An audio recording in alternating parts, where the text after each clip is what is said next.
examen clínico también comprende el estudio funcional del sistema estomatognático. A partir de este momento presentamos el teórico de fisiología de la boca. Bueno, ¿me escuchan ahí, chicos? Dani, ¿vos me escuchás? Sí, doctora, se Sí, le escucha doctora, bien. se Lore, escucha. Ok, se te perfecto. escucha bien. Ahora fíjate nomás porque el Power tiene audio, que no te confunda. No, sí, por eso, pero de hoy como apoyo. Entonces, cuando les quede grabado a ustedes, ya también van a tener todo el contenido, ¿sí? Perfecto. Bueno, entonces cuando hablamos de sistema estomatognático, no hablamos solamente de una parte de la cavidad bucal, ¿sí? Hablamos de un montón de órganos y tejidos, entre ellos esqueléticos, nerviosos, articulares, glandulares inclusive, ¿sí? Que van a permitir que estas funciones fisiológicas, como por ejemplo los actos de comer, hablar y masticar, presenten también, o sea, que si alguno de estos sistemas está comprometido o alguna de estas funciones está comprometida, va a comprometer directamente o repercutir directamente sobre todo ese sistema estomatognático, ¿sí? Y también permite, a su vez, el sistema, o incluye dentro del sistema estomatognático, todo lo que es referente a las expresiones faciales, ¿sí? Cuando hablamos de esta definición del sistema estomatognático, también tenemos que entender que eso va a implicar algunos elementos que van a estar afectando, como les había dicho, cuáles son esas funciones: masticación, respiración, deglución y fonación, ¿sí? Estas 4 funciones están dentro de lo que es el sistema estomatognático. Por eso decimos que generalmente cuando hay una alteración en alguno de los sistemas, tanto respiratorios como masticatorios, entonces también van a estar directamente, van a repercutir sobre otros órganos o sistemas, ¿sí? ¿Se entiende hasta ahí? La respiración, vamos a empezar a hablar por respiración. La respiración es, o se va a definir como la función en la virtud de la cual se van a absorber del exterior los gases necesarios, como oxígeno, por ejemplo, para que la vida, para el sostenimiento de la vida. Y nosotros vamos a eliminar dióxido de carbono y otros elementos o gases nocivos del interior de nuestro cuerpo, ¿sí? Para que esto todo funcione en armonía, nosotros dependemos de la capacidad respiratoria. Nosotros debemos, ¿sí? Tener en cuenta lo importante de que es mantener las vías aéreas libres de alguna obstrucción para que ese mecanismo ocurra normalmente, ¿sí? Entonces, algún tipo de obstrucción, una mala posición de la lengua o alguna formación dentro de lo que representa la nariz, va a repercutir en la respiración. Y como verán después, no solamente en la respiración, sino que en el acto de la masticación, en el acto de la deglución y en el acto de la masticación. En todo va a repercutir alguna alteración de la respiración. Y así con las otras funciones del sistema estomatognático.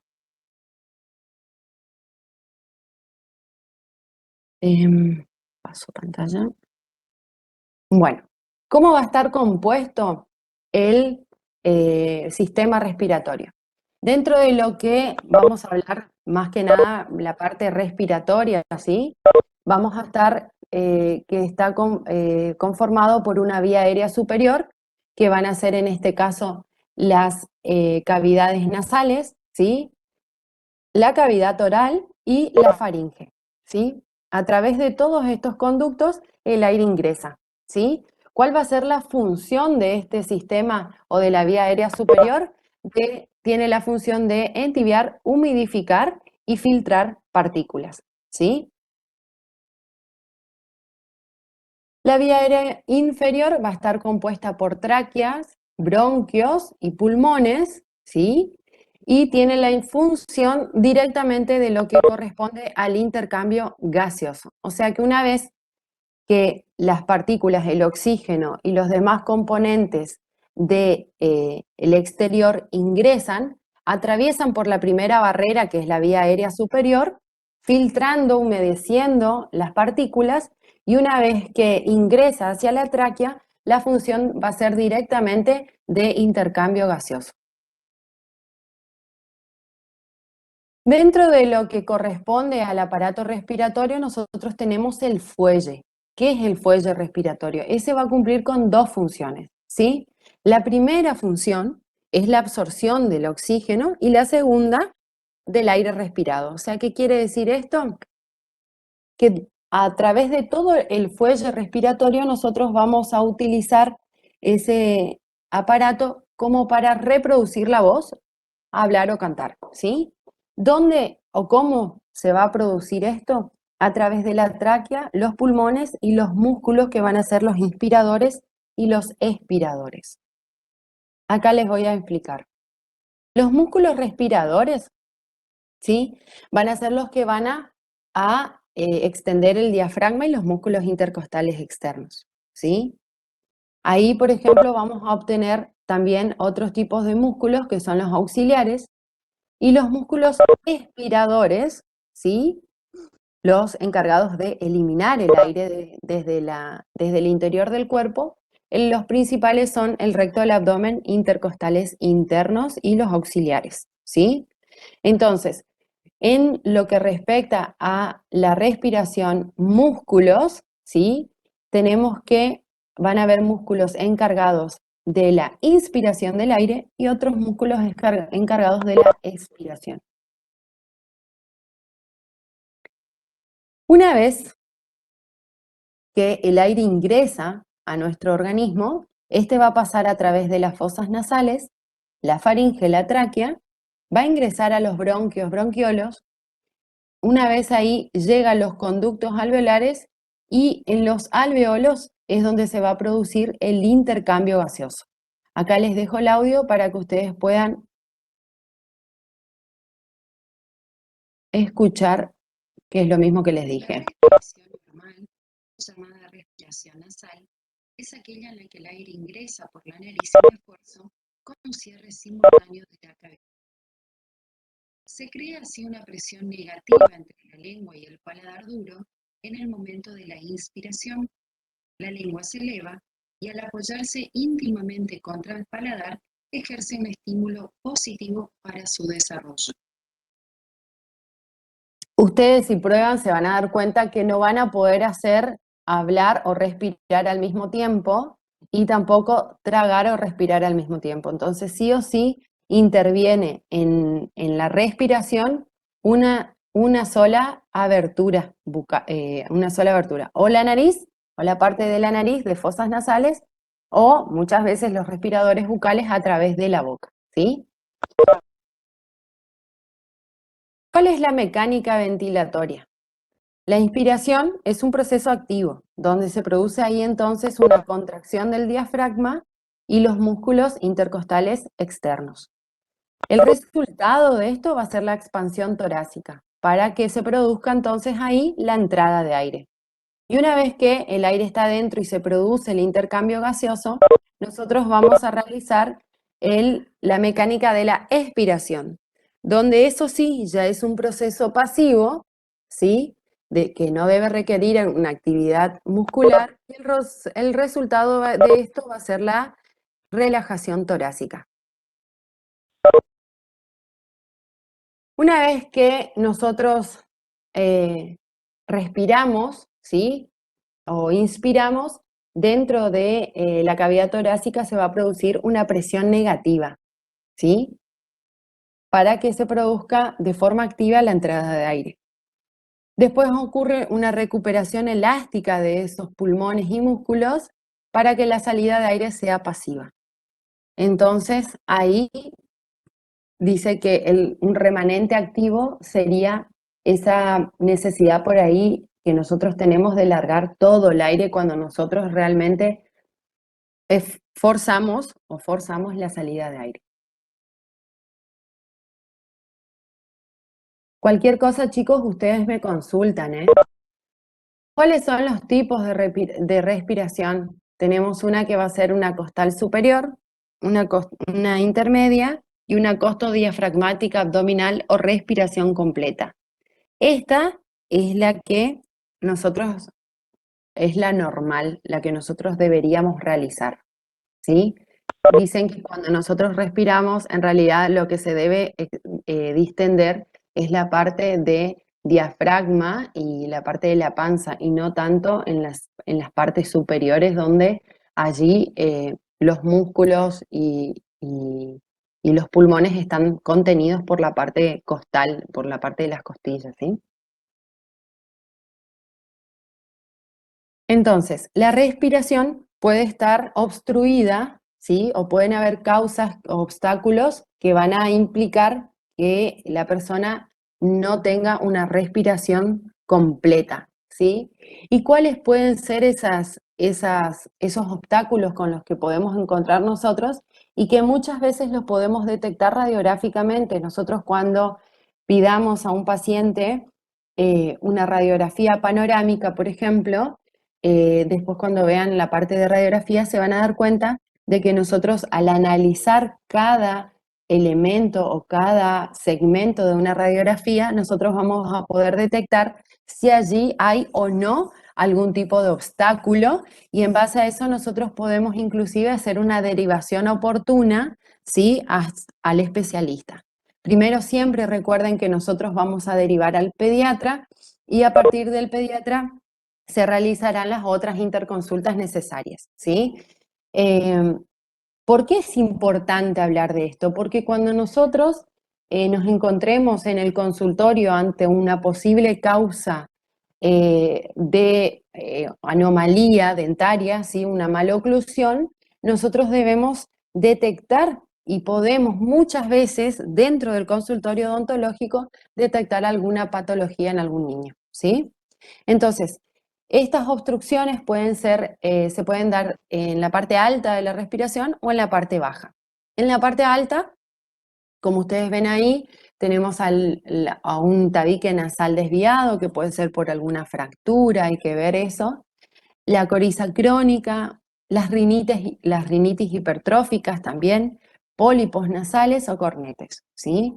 A veces están aumentados de tamaños, se pueden observar en las radiografías, depende de la definición de esa radiografía, los pólipos, ¿sí? Y los nasofaringios, otra opción alta, son las vegetaciones adenoides, ¿sí?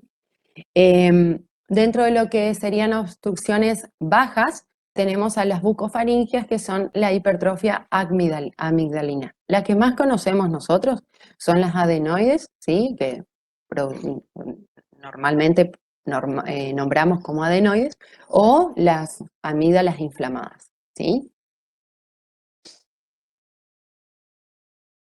¿Qué pasa cuando nosotros tenemos una obstrucción nasal, un cornete desviado, una adenoides o todo eso?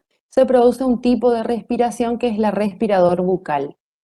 ¿Qué pasa? El niño no puede, por ese obstáculo que está presente en la parte aérea superior, el niño no puede respirar bien. Entonces pasa a tener ahí una respiración bucal, ¿sí? ¿Y qué pasa con esta respiración bucal? Es aquella que cambia, ¿sí? El trayecto fisiológico normal de la respiración, que a través de las fosas nasales, a una forma a la vía oral o bucal. Y se va transformando de esta manera en un hábito, ¿sí? Que va a, para que sea un hábito, quiere decir que tiene que actuar de forma permanente o intermitente, pero constante, ¿sí? Entonces le reproduzco. Todo paciente con obstrucción nasal, que puede ser crónica, tornarse un respirador bucal, que normalmente provoca alteraciones faciales, principalmente en fase de crecimiento. Frecuentemente, alteraciones consecuentes de respiración bucal dependerán de la edad en la que el individuo adquirió la obstrucción nasal, gravedad y de la duración de la obstrucción. Estas alteraciones de la respiración también pueden tener una alta carga genética. El individuo presenta determinadas características hereditarias como por ejemplo un espacio nasofaríngeo reducido o fosas nasales estrechas, y tendrán una consecuencia o una tendencia a una respiración bucal.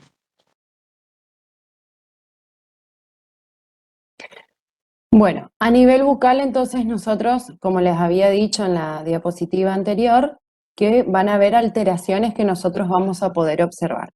Y esto observamos nosotros desde que el niño ingresa al patológico. Y ellas son, por ejemplo, que van a tener labios agrietados. Ustedes, de hecho, cuando caminen, se van a dar cuenta, inclusive detectándolo en la calle, si hay algún paciente que puede ser o no un respirador bucal.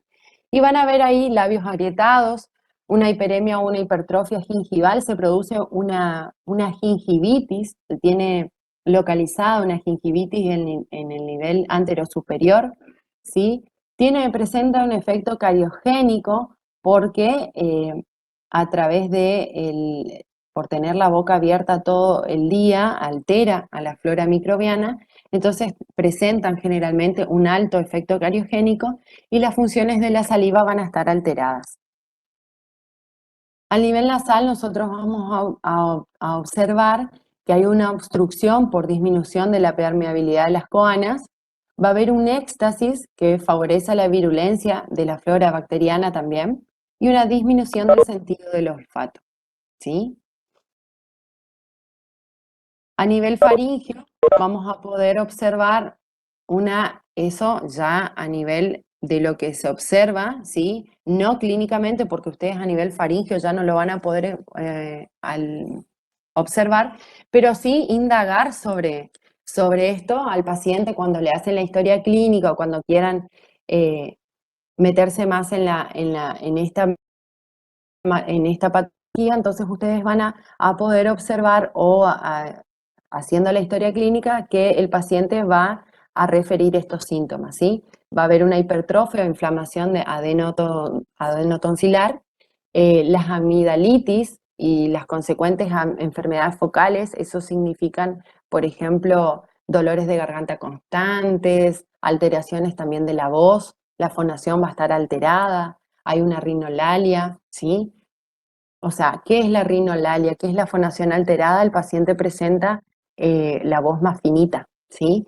De hecho, cuando se le hace de las adenoides o de las amígdalas al paciente, ustedes se van a dar cuenta de que el paciente inclusive cambia la voz, ¿sí? Ya a nivel sistémico, ¿sí? Nosotros vamos a poder detectar dentro, o les digo cuáles son esas alteraciones que se producen, y son hipoxia, una hipercapnia, hay una polipnea, que es la falta de reguladores nasales, ¿sí? Van a haber espacios intercostales estrechos o disminuidos el perímetro. De hecho, ustedes van a poder observar, o en muchos casos se puede observar inclusive, de que el nene presenta como la parte torácica más hundida, ¿sí? O en la forma, donde se unen las dos costillas, los espacios intercostales, al nivel del diafragma, esa parte está hundida, ¿sí?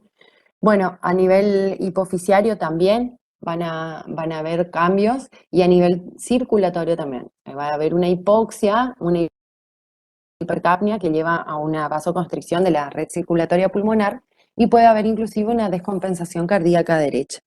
Muchas veces cuando los respiradores bucales son crónicos o muy marcados, estas respiraciones bucales, estas respiraciones nasales por una obstrucción, eh, hay cambios, hay trastornos graves que se generan. Y eso también, no solo a nivel hipofisiario, sino que a nivel neuronal va a alterar todo. Produce trastornos del sueño, va a producir trastornos en la maduración general, faltas de concentración del niño. Bueno, y ahí, como les decía, van a haber diferentes patologías que se van a ir, a ver cómo va esto. Patologías que vamos a poder ir observando que también van a alterar el sistema renal y el sistema nervioso de ese paciente, ¿sí?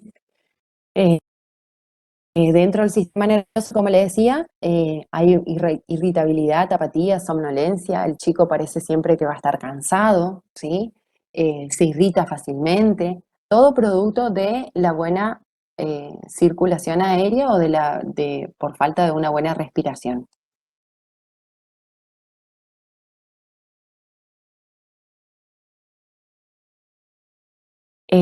A nivel gástrico, ¿qué va a pasar? Recuerden que el chico respira por la boca, ¿sí? Entonces nosotros vamos a tener que esa masticación va a estar incompleta. ¿Por qué? Porque no se puede respirar o tragar a la vez, ¿sí? Entonces esa masticación, todo el sistema de la parte de la masticación va a estar incompleto, ¿sí?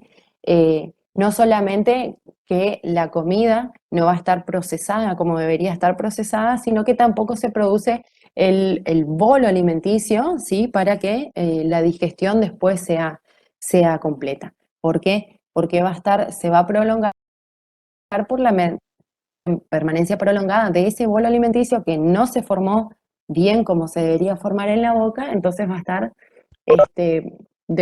con una permanencia mayor en el estómago, ¿sí?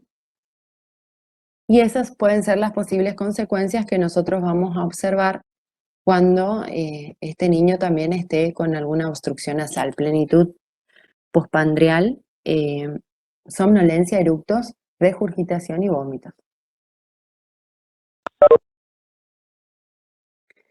Cuando un niño ingresa a nuestro consultorio, no solamente, por eso le decía, repercute sobre la cavidad bucal o la nariz, sino que repercute sobre todo el estómago, sobre todo el cuerpito de ese niño o de la persona, si es un adulto también, ¿no es cierto? Y va a adoptar una postura que le permita un ingreso de aire mejorado, ¿sí? Ahí como ustedes pueden ver en la clínica ahora y por qué cuando se toman las fotografías se le indica la plomada, ¿sí? Ustedes van a poder observar ahí en la imagen de que hay una plomada colgada y esto es para medir la postura del niño para poder observar si hay o no algún tipo de desviación.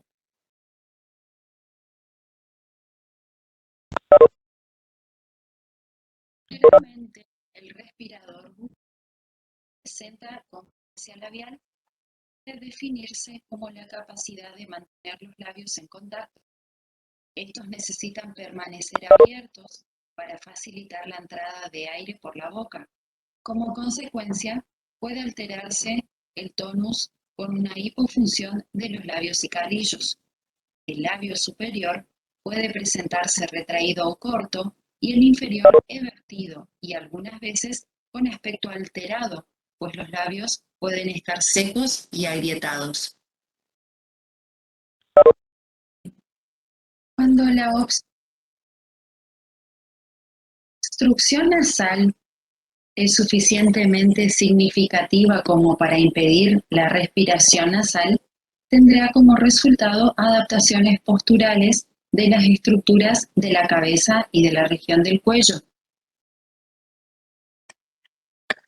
Bueno, entonces acá es donde yo les decía cómo presentan las características de ese niño, cómo se va a presentar a nivel bucal. Por eso les decía de que desde que ingresa el niño a su consultorio, ustedes con las características de ese nene van a poder observar si presenta algún tipo de obstrucción nasal o es respirador bucal, ¿sí?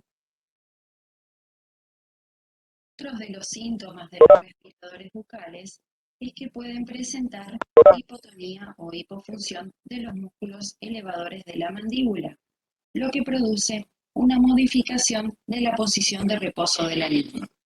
Hay un rebajamiento mandibular para facilitar el flujo de aire por la vía bucal y esto se denomina incompetencia mandibular. La lengua generalmente se presenta baja, en posición inferior para facilitar la entrada de aire por la boca.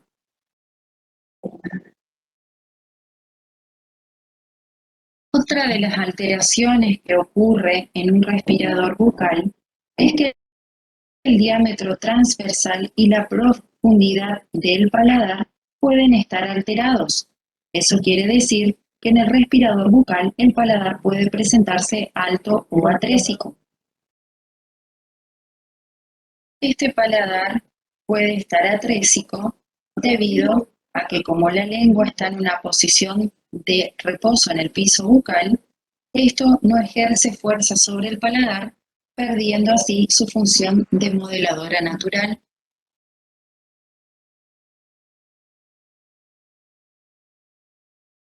A todas estas alteraciones se puede decir que la cara presenta una característica especial y se denomina el síndrome de la cara larga o fascia adenoidea, que va a estar caracterizada por presentar un rostro largo y estrecho, ángulo gonial aumentado por la tendencia del crecimiento vertical, una base posterior del cráneo más corta, el paladar va a estar alto o atrésico, va a haber una incompetencia mandibular, labial y lingual, las narinas van a estar estrechas y la cabeza mal posicionada con relación al cuello.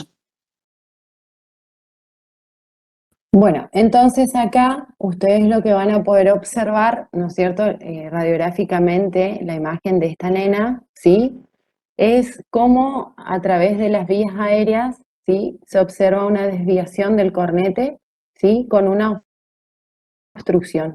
Entonces, radiográficamente, como les decía, nosotros vamos a evaluar, ¿sí?, todas las características que presentan, inclusive una radiografía de perfil, también vamos a poder observar lo que es el tracto faríngeo, y ahí también se pueden observar los otros tipos de malformaciones, como le explicaba hoy, la parte de amigdalitis. Ahora vamos a pasar a otra función del sistema estomatognático, que es la deglución, ¿sí? Y esto va a estar definido como el tránsito o el paso del bolo alimenticio saliva desde la cavidad bucal al estómago, ¿sí? Tiene dos etapas, una fase oral o una etapa oral que es voluntaria y una fase faríngea que pasa a ser involuntario, refleja ya. La deglución va a ocurrir de manera distinta en el niño y en el adulto. En el niño es por reflejo, desde que nace el niño, es a través de reflejos, que es por una cuestión intuitiva o el reflejo de la succión. Y el adulto, ya sí, en este caso, sería una fase voluntaria, la fase voluntaria e involuntaria, ¿sí?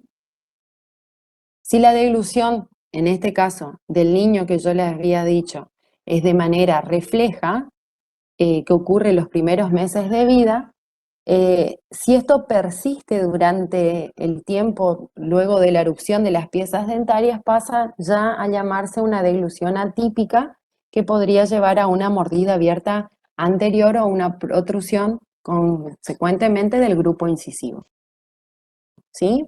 Entonces, ¿qué tenemos acá? De que hay dos tipos de deglución, una del niño y una del adulto, y la del niño es una deglución por reflejo, como les había dicho, que es por la succión, donde en este caso la lengua se va a interponer entre los rodetes de los rodetes de donde van a erupcionar después los dientes de este niño, y si esto persiste, consecuentemente se va a generar una mordida abierta anterior, ¿sí?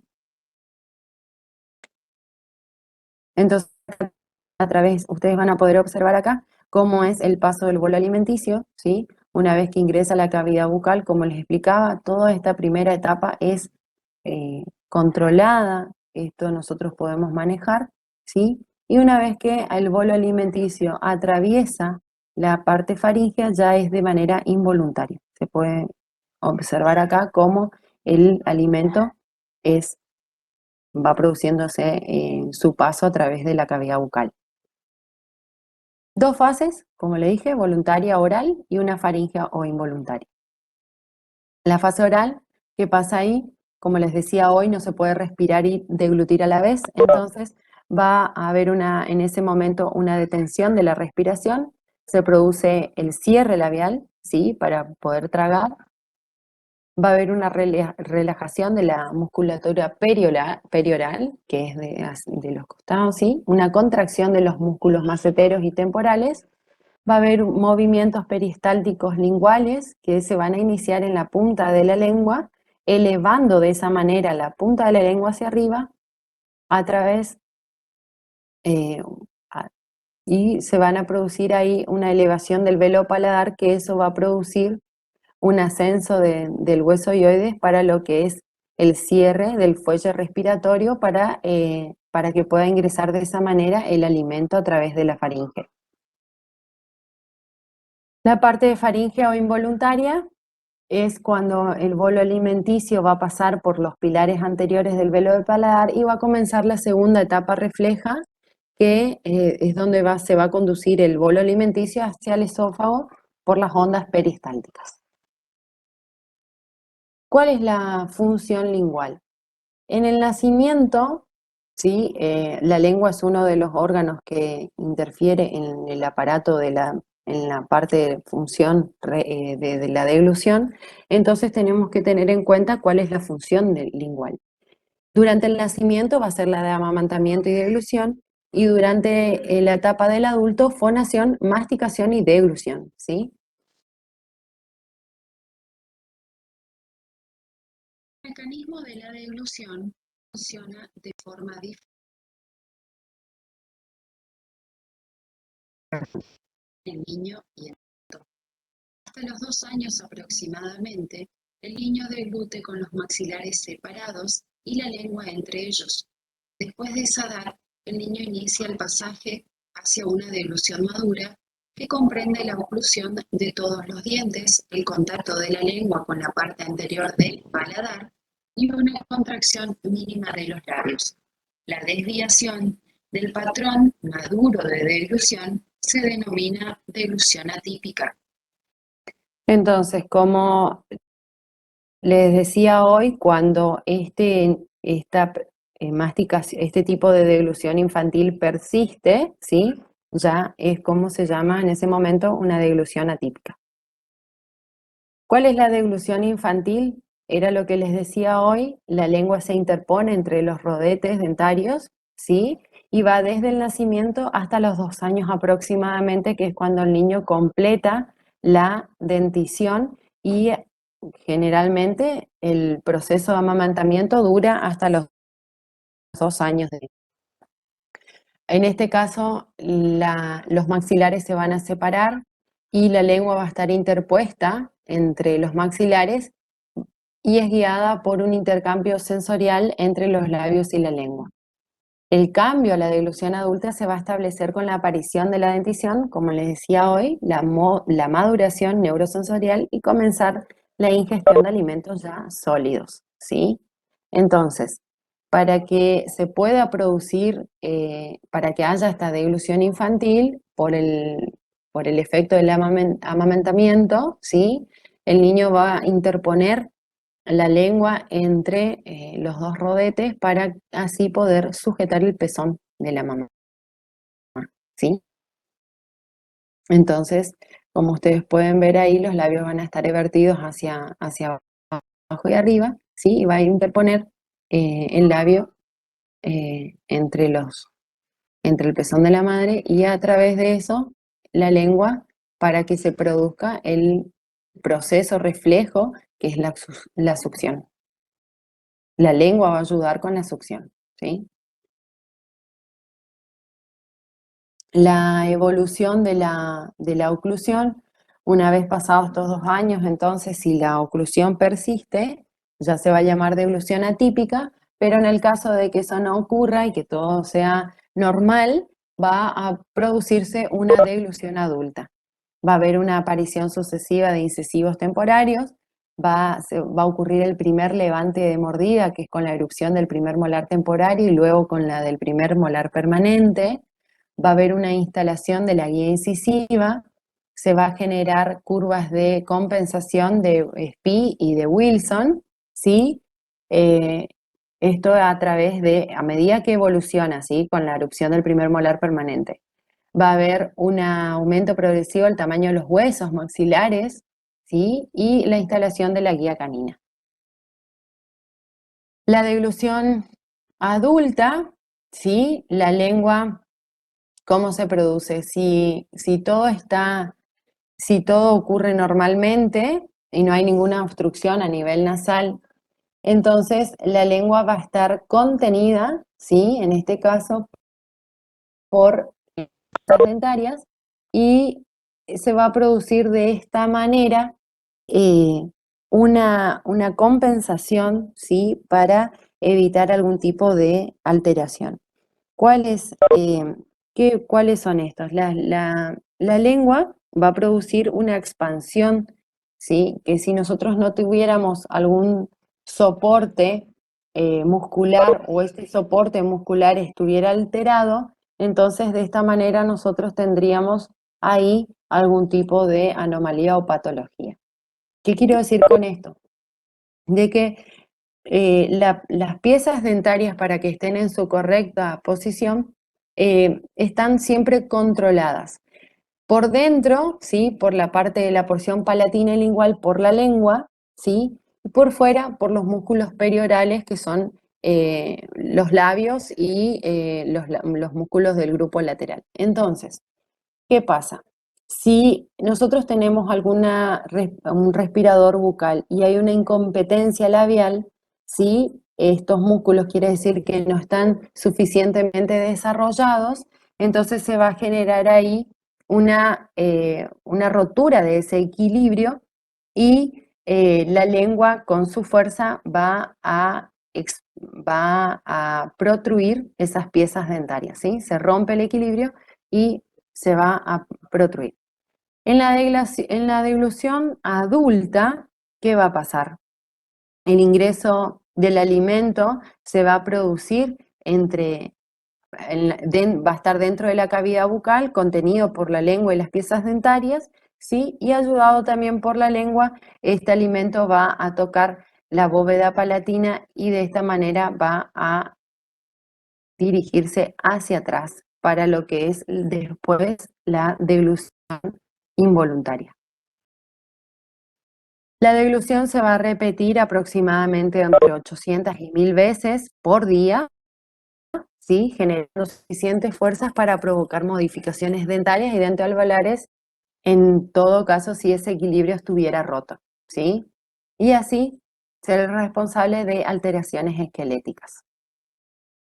Si la deglución atípica persiste, el patrón de deglución, patrón de deglución de los primeros meses de vida, la lengua se va a apoyar entre los incisivos, ¿sí?, y va a generar una mordida abierta o protrusión. Se va a originar una disfunción muscular, donde la musculatura peribucal, como les decía hoy, va a reemplazar a los maceteros y temporales. Si persiste el patrón de los meses de vida, se apoyará entre ambos grupos incisivos originando de estos dientes. No será ya de maceteros y temporales, sino de la estructura perioral. Acá tenemos que se define como mordida abierta anterior a la ausencia del contacto entre los bordes incisales de los dientes superiores e inferiores en sentido vertical. El examen clínico de deglución infantil se detecta fácilmente, ya que el paciente realiza una mueca característica que contiene una contracción labial en el momento de deglutir, y además por la mordida abierta anterior que acompaña a esta disfunción. Si bien la deglución es un mecanismo que se repite entre 800 y 1000 veces por día, generando fuerzas suficientes para provocar modificaciones dentarias o dentoalveolares, puede llegar a ser responsable también de alteraciones esqueletales, el consiguiente aumento de la protrusión de los incisivos y la creación de una mordida abierta anterior, que aumenta más la actividad de la musculatura perioral, que debe compensar la falta de cierre oral. Esta deglución atípica o mordida abierta va a estar caracterizada por una mordida abierta posterior, va a estar caracterizada por una falta de contacto entre los arcos, pudiendo presentarse tanto en la zona anterior, pero también en la zona posterior. Cuando el paciente, siempre tengan en cuenta que el paciente debe estar en máxima intercuspidación. Entonces, porque si no, con la guía anterior, el paciente va a producir, ¿sí?, una desoclusión posterior. Siempre tiene que estar en máxima intercuspidación.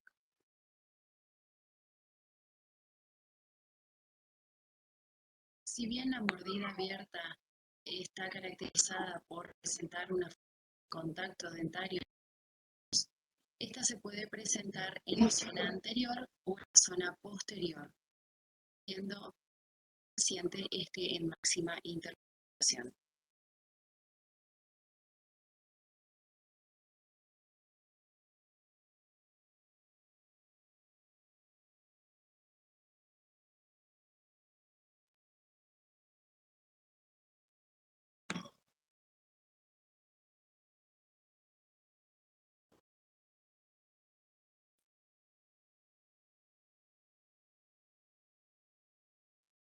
Aguárdeme que se me trabó la computadora. ¿Se entiende hasta ahí, chicos?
Puta madre, qué salada que son.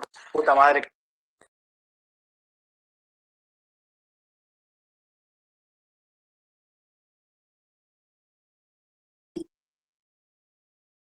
Puta madre.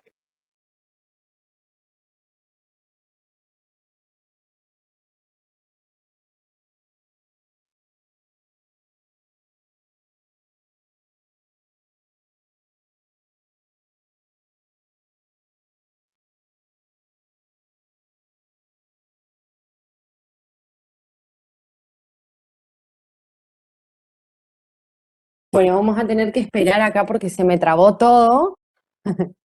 No sé qué pasa.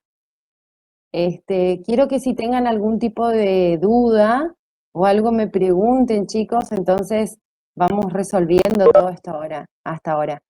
En definitiva, ¿cuál es la intención de este teórico? Es hacerles que ustedes puedan integrar todos los sistemas y que vean que todo funciona normalmente cuando la respiración, la deglución, la masticación y todo eso están en completa armonía. Pero si alguno de los órganos está alterado, ustedes se podrán dar cuenta que altera toda la función, ¿sí? Que todo se va a complicar o se va a producir ahí alteraciones, no va a repercutir solamente sobre una de las funciones, sino que eso va a repercutir sobre las demás funciones, ¿sí? Entonces sabemos que si el sistema respiratorio está alterado, vamos a darnos cuenta de que también va a repercutir sobre el sistema masticatorio y sobre la deglución y la fonación y así sucesivamente. Entonces, siempre tenemos que tener en cuenta desde que el niño o el paciente ingresa al consultorio, ver cuál es la patología que puede ser que esté provocando ese tipo de maloclusión.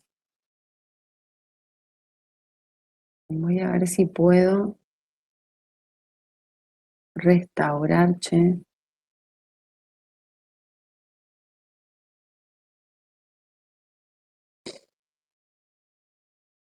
No me deja hacer nada.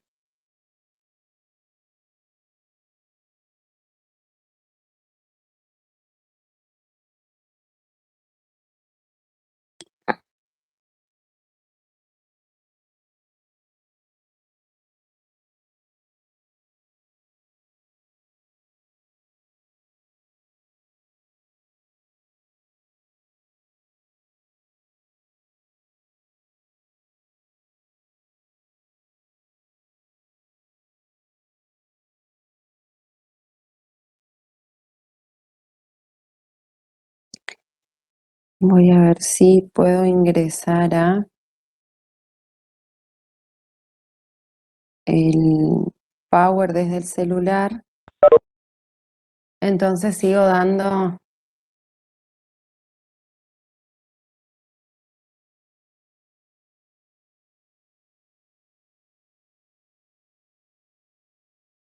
em,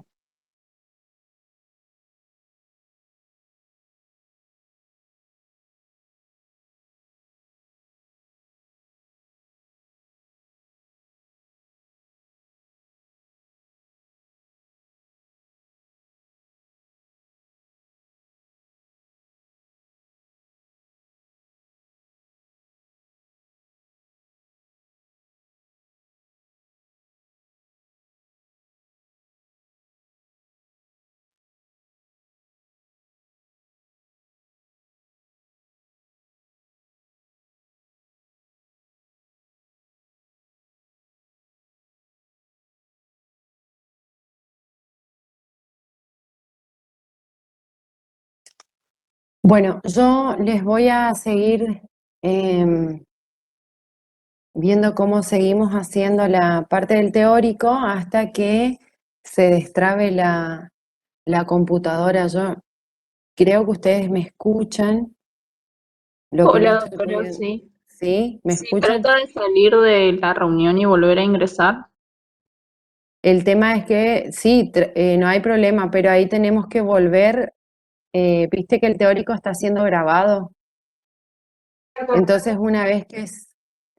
¿Cómo? Si salgo, tenemos que volver a entrar todos desde el link, volver a grabar. No, Lorena, no me permite hacer nada. Lorena, Sí, escucha, la otra opción decime. es que finalices nomás el teórico por hoy y que subimos al aula la grabación de inicio a fin del teórico. ¿Vos decís que vuelva a dar el teórico y No, grabar que a todo de ver, nuevo? si si algún alumno tiene alguna consulta, que aproveche el momento, y si no, finalizamos la reunión y después vos generás una nueva reunión vos sola, das todo el teórico, lo grabás y lo subimos al aula, porque ya no va a haber otra fecha para repetir el teórico. Claro, yo lo que puedo seguir haciendo es dándoles ahora si quieren, pero ya es sin ayuda de PowerPoint, la parte hablada, digamos, lo puedo ir diciendo, pero si no, si quieren, si prefieren así, la próxima vez le armo otra reunión y subo el video completo, como dice el doctor Acevedo. No sé qué quieren los chicos. De última, podés generar un día una reunión de Zoom como para evacuar dudas. Claro, nosotros quedamos en la parte de deglución atípica, ¿sí? Donde yo le estaba hablando de la deglución adulta, y ahí entraría lo que es la parte esta, justamente la deglución atípica y respiración, todo lo que es la parte del sistema respiratorio, del aparato respiratorio. Em, ¿Qué más? Y sí, si quieren podemos hacer eso.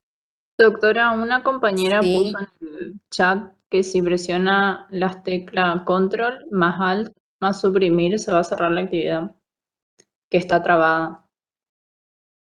control No al sé si suprimir. prueba. Pruebo, cualquier cosa nos Hola, vemos buen día. en la estratosfera. Espera. Ahí. Ah, no, pero me apagó todo. Abre una ventana con todas las actividades que están eh, Una activas. pantalla azul. Claro, Espera. Y ahí me dice, ¿ustedes escuchan ahí? No, me dice bloquear, cambiar usuario, cerrar sesión, cambiar contraseña y administrador de tareas. en administrador de tareas tiene que entrar. Ok. Si esto es un PowerPoint, cierra el PowerPoint. Bueno, cierro el power y vuelvo a entrar. Así, finalizar tarea. Ok. Ahora vemos si podemos entrar nuevamente a la reunión. Ahí estoy. Ahora esperen que busque de nuevo el Power.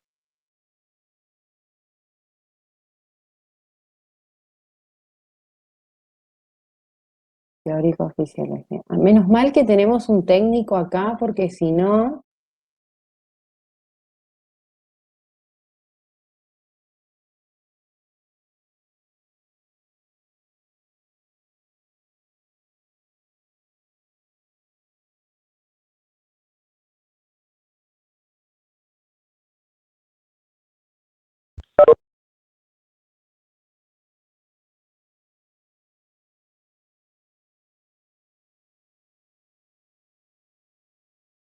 Ahí creo que habíamos quedado, ¿no? Entonces, presentamos. ¿Me ven? ¿Ven ahí? Chicos. No, Lore, no se ve todavía. Ah, espera, presento. Pone compartir. Ahí voy, ahí voy.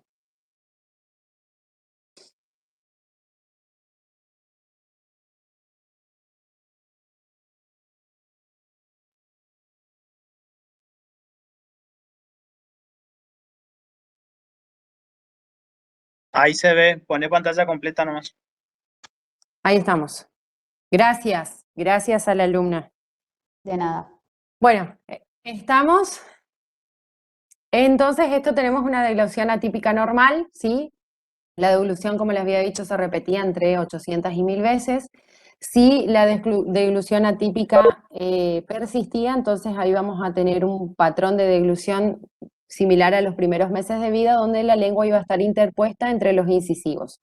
Se iba a generar de esta manera a nivel dentario una mordida abierta y una protrusión, ¿sí? Y una consecuente disfunción muscular, donde la musculatura peribucal iba a estar alterada, ¿sí? Mordida abierta anterior, ¿sí? Contacto entre los bordes incisales, y mordida abierta posterior es una falta de contacto de la zona posterior cuando los dientes están en máxima intercuspidación. El paciente con una mordida abierta va a presentar alteraciones de perfil y también de frente, y alteraciones en la fonación, respiración y masticación. O sea, todas las funciones esas van a estar alteradas. Es necesario investigar las causas de deglución atípica, que ésta sea efectivamente tratada. En muchas ocasiones una deglución atípica puede provenir de un mal funcionamiento de otras funciones. La masticación, por ejemplo, que puede llevar al paciente a deglutir partículas más grandes. En el caso de piezas dentarias mal posicionadas, dolor, malestar, o también la respiración bucal, que puede ocasionar modificaciones en la posición de reposo de la lengua y la mandíbula, provocando alteraciones en la deglución. Es necesario entonces restaurar o adecuar la masticación y la respiración para que la deglución se normalice.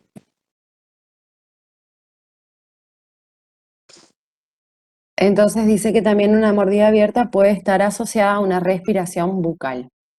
¿Cuáles pueden ser la etiología de la mordida abierta anterior? También pueden ser responsables de una deglución atípica. Por ejemplo, hábitos de succión inadecuados, amígdalas hipertróficas, lengua hipotónica, espacios abiertos durante la dentición mixta, tipo facial, maloclusiones y características genéticas estructurales.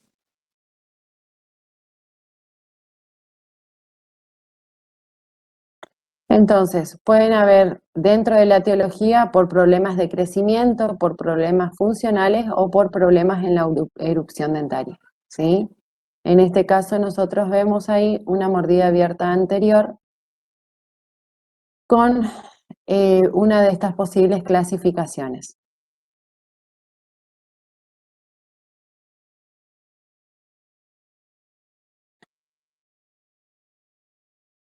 Las dentarias, cuando existe una discrepancia vertical entre los dientes, ¿qué quiere decir esto? De que los superiores no contactan con los inferiores, ¿sí? Esqueléticas, cuando ya es a nivel del maxilar, ¿sí? Donde hay una discrepancia vertical, pero ya a nivel maxilar y funcional cuando la mordida abierta va a estar ocasionada por una discrepancia de máxima intercuspidación y de relación céntrica.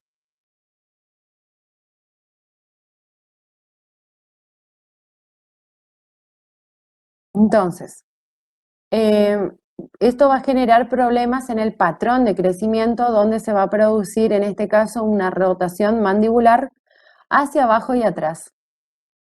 No sé si se entiende, acá nosotros tenemos nuestro eje, ¿sí? De mandibular, ¿sí? Y esta mandíbula quiere decir que va a estar hacia abajo y atrás, ¿sí? Va a hacer este tipo de movimiento y va a generar de esta manera una mordida abierta anterior, ¿sí? Entonces va a haber ahí va a repercutir sobre una erupción, una excesiva erupción de los dientes posteriores, van a estar sobre erupcionados y va a haber una falta de erupción de los dientes anteriores, que no van a contactar con el plano de oclusión, ¿sí? Van a producirse problemas de crecimiento y hay problemas también anatómicos que van a predisponer a la mordida abierta. ¿Cuáles pueden ser? Una incompetencia labial y la altura facial anterior van a estar aumentadas, ¿sí? Acá se nota la incompetencia labial, quiere decir que estos músculos, ¿sí? Los periorales, están hipotónicos y por lo tanto no hacen contacto con los labios inferiores. Ustedes pueden observar que para que estos labios hagan contactos tiene que haber un esfuerzo al cierre, ¿sí? Que se va a traducir en una disminución del ángulo de la mandíbula, ¿sí? Y se va a notar en esta zona un esfuerzo ahí, una contracción de los músculos para que se pueda producir ese cierre. El hábito de la succión pueden ser distintos tipos, puede haber puede haber una succión digital, una succión real o una succión de objetos, ¿sí? Yo les había comentado de que la succión era un acto repetido y constante y que persistía a través del tiempo, ¿sí? Entonces, para que se denomine hábito, tiene que tener esas características. A la vez es inconsciente y van a tener en cuenta o van a estar relacionados con la edad del paciente, a su vez con la duración, la intensidad y la frecuencia de los mismos. Los hábitos orales, posición lingual, posición atípica, posición labial, succión de carrillo, succión digital, uso del chupete, expresión bucal, pueden incidir directamente en la génesis de los ortodónticos, interferir en el desarrollo de los procesos alveolares, estimulando o modificando la dirección del crecimiento de ciertas estructuras. Estos hábitos pueden generar protrusiones dentarias, protrusiones dentoalveolares, mordidas abiertas anteriores y o laterales, mordidas cruzadas en el sector anterior o laterales, inhibición de la erupción de una o varias piezas dentarias y un vestíbulo o linguoversiones. El grado de la alteración producida dependerá de la duración, de la intensidad y de la frecuencia del hábito, como así también de las características biotipológicas del paciente. En el estudio clínico resulta muy fácil detectar la relación causa o efecto de un hábito, ya que ellos dejan la impronta de su acción, por lo que en la mayoría de los casos la simple observación de la alteración nos permite deducir el causa.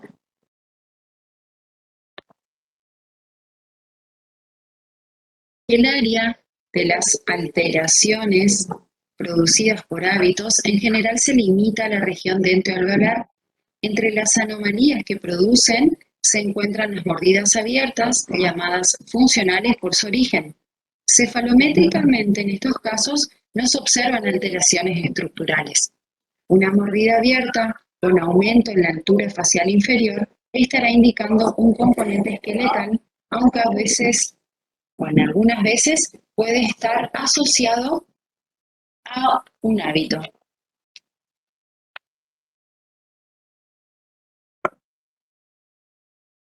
En este caso, este no es la causa de la mordida abierta, por lo que su eliminación no corregirá totalmente la anomalía.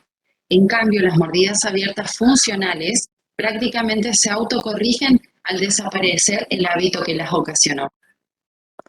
Por eso siempre es necesario tener en cuenta cuál es la duración y la intensidad y estar asociado que están asociados con la edad del niño, porque es importante corregir ese hábito, ¿sí? O hacerlo que desaparezca, entonces podemos revertir la situación.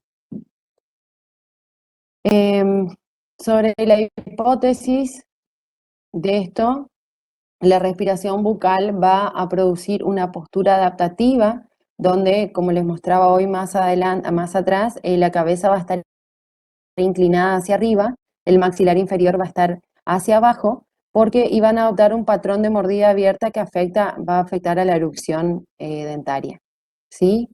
Esto va a estar asociado, ¿sí?, a la forma, a la función de la respiración bucal, y va a haber una compresión maxilar superior, una protrusión de los incisivos superiores, una retrusión de los inferiores y una interposición del labio inferior, ¿sí?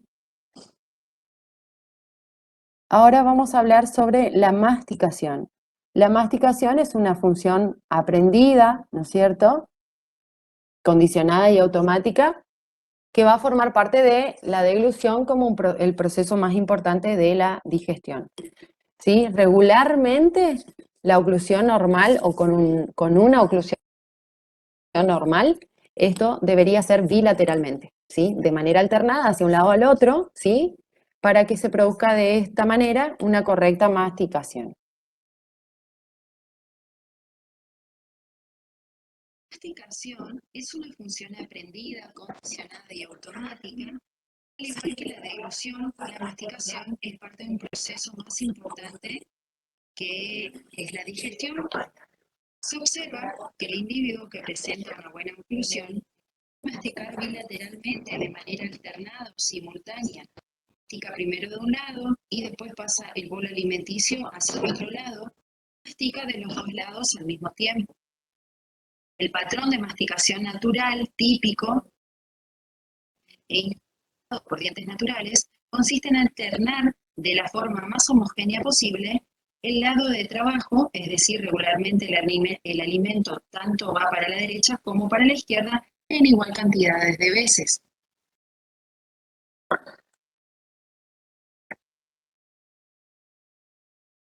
La masticación bilateral alternada estimula las estructuras de soporte y favorece un crecimiento armonioso. Cuando la masticación es unilateral de larga duración, puede tener un crecimiento facial asimétrico y está frecuentemente asociado a alteraciones como mordida abierta posterior, ausencias dentarias o una mordida cruzada posterior. Ahora hablamos de la fonación. Hablaremos ahora de fonación. La fonación es una función que requiere la coparticipación de varios órganos. La laringe es el órgano emisor, el tórax, tráquea y faringe, velo del paladar, paladar duro y mandíbula constituyen la caja de resonancia. Otros elementos son modificadores de los sonidos, entre ellos la lengua, cuya gran movilidad le permite modificar su posición en función del sonido a emitir, además de los labios y carrillos y las arcadas dentarias, sobre todo los dientes anteriores. Un examen clínico debe tener en cuenta los problemas de fonación, que pueden ser retardos del lenguaje o fonación anormal. Para solucionar los primeros, se necesitará un equipo multidisciplinario. La fonación anormal nos está indicando problemas motores o estructurales. La pronunciación de algunas consonantes como la F, labio dental, o la S, que es dentodental, requieren una armonización de las estructuras involucradas en esta función. No obstante, no siempre una alteración de la relación de estas estructuras causa una fonación anormal. Esto se debe a la singular capacidad de adaptación que tienen fundamentalmente los labios y la lengua, que permiten que algunas veces pueda coexistir una correcta fonación con una maloclusión de cierta severidad. La fonación es el estudio de la emisión de la voz y la formación de palabras. Nosotros vamos a tener en cuenta que eso va a estar formado por el fuelle respiratorio, el aparato fonador y el aparato glótico o resonador, ¿sí? El aparato resonador está en la primera porción del tracto o de la cabeza y el aparato fonador ya está a la altura de donde se encuentran las cuerdas vocales, tráquea, pulmones y diafragma, ¿sí? Entonces, ahí es donde realmente se produce el sonido vocal, que es a través de la laringe, la epiglotis y la glotis, donde en ella encontramos las cuerdas vocales, las falsas, y las verdaderas cuerdas vocales. ¿Sí? La laringe, como ustedes pueden ver, va a estar constituida por tejidos, entre ellos membranas, cartílagos, músculos y ligamentos, ¿sí? Y podemos observar de esta manera en un estudio o corte frontal cómo se produce ahí o dónde se encuentran las cuerdas vocales, ¿sí? Para que se produzca el aparato, la parte de fonación en sí. El aparato glótico, las cuerdas vocales, que son en este caso el elemento fundamental de la fonación, que van a estar dentro del aparato glótico, que va a estar constituida por una multitud de músculos, cartílagos y ligamentos. Ellos van a ser los encargados del control fino de la voz. Y otra microestructura donde tenemos una capa superficial y una capa profunda. En la capa superficial, que va a estar constituida por mucosa y submucosa, ¿sí? Es donde se van a encontrar fibras colágenas y elásticas que son o forman parte de lo que es el ligamento vocal. Esas máculas flavas son las que resuenan para producir la voz. Las cuerdas vocales van a estar en la capa profunda, van a estar formados por un músculo vocal en el fascículo interno del músculo tiroartinoideo. Las cuerdas vocales sí van a estar separadas durante la inspiración, los anillos traqueales se pueden ver durante la entrada del aire y en este momento la separación entre los pliegues vocales es máxima. Esto todo, cuando le hablo, es a través de cuando vamos a producir la emisión de la voz. Una vez que están ahí, esto se puede ver a través de un sistema de pantallas, ¿no es cierto?, de cámaras, donde se produce, o estas son las cuerdas vocales que se extienden cuando se produce la función de emisión de la voz. El aparato resonador va a tener la función de colaborar con la emisión del sonido, ¿sí?, cuando las condiciones físicas son favorables. La faringe, la cavidad bucal, también participan músculos de la mejilla, labios, lengua, el paladar inferior y superior y la úvula. Y también van a estar comprometidas las fosas nasales y los senos paranasales, ¿sí? En definitiva, para lo que es la fonación, todo el sistema estomatognático está comprometido. Para la articulación de consonantes, tenemos cómo participa la lengua, ¿sí?, en la formación de consonantes, y a partir de eso nosotros también podemos tener una idea de que se producen alteraciones en la fonación, que pueden ser retardos en el lenguaje, estos son tratados con equipos multidisciplinarios, una fonación anormal, que pueden ser motores o estructurales, y ahí tenemos problemas como dislalia, dislexia en realidad, y la deglución atípica y los problemas fonéticos pueden estar asociados también con con este sistema o con una fonación anormal. Bueno, entonces,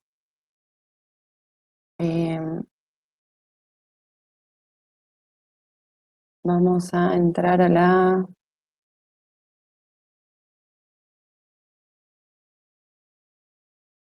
Voy a dejar de compartir.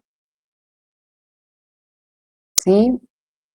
Entonces tenemos que tener en cuenta de que todos estos sistemas, ¿sí?, están comprometidos y relacionados uno con el otro, ¿sí?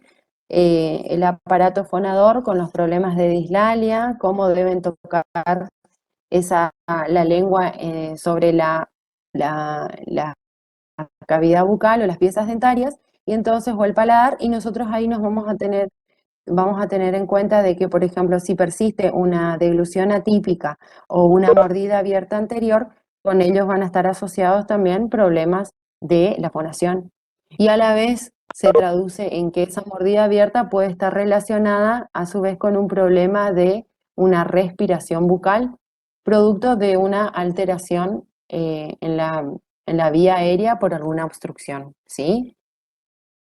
Bueno, chicos, de esta manera damos como finalizado este teórico. Se va a dar otra clase, se va a dar otra clase sobre ATM, porque si no se hace muy extenso, ¿sí? Entonces vamos a estar en contacto y vamos a estar comunicándonos. Ante cualquier duda, saben que estamos a disposición y nos vemos, bueno, la próxima, ¿eh? ¿Me escuchan? ¿Hola? Sí, Doc. Bueno, estamos entonces.